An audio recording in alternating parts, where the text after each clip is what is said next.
Hello and welcome back to Washington, D.C. I'm Bethany Johns. Today I wanted to talk to you about a question that I get a lot, which is, how do I do my science outside of science? I've given talks and put together panels on this particular topic on how to use your PhD in science policy. When you go to do an alternative career outside of the academic setting, most of the time people who get those jobs have a very personal story to tell. It's good to have a story to tell, but I think that a lot of people might be looking for a specific strategy. Well, I have a few strategies that I went through when I was deciding on what to do about my career.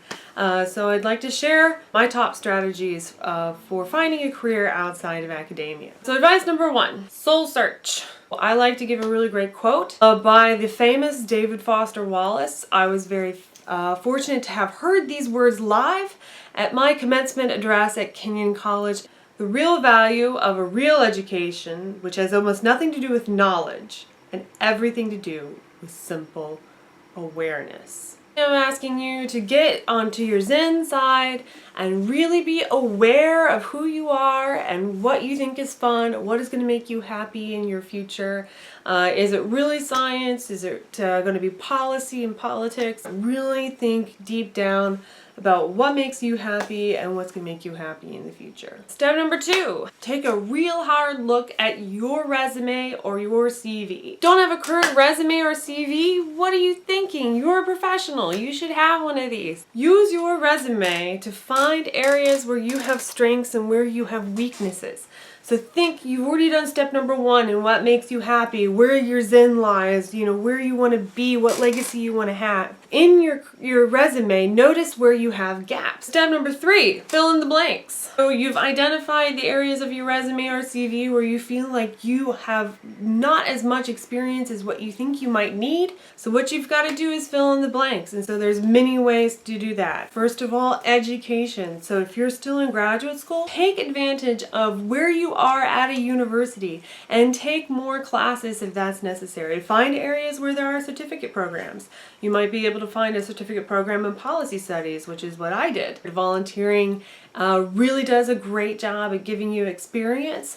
So I have a whole section of my resume and CV where it's basically all volunteer that I've done, but it's given me management and directing experience. If you're interested in politics, volunteer at your local government. Get involved in your local government, your board of education, all your local government issues. Help change the policy at your university. Go lobby at the state government for your university, especially if you're a student.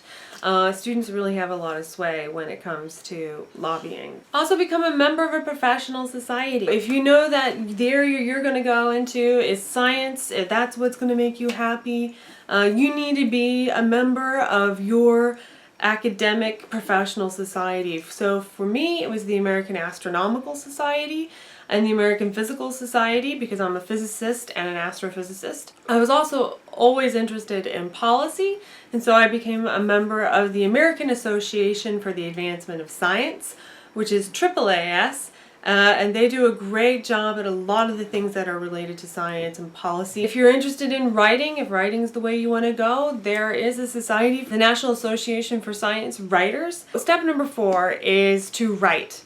To write and to write and to write well and write often. So as proof that you need to know how to write, I have a few job descriptions that I'd like to read to you. Senior Policy Associate at a scientific nonprofit professional society.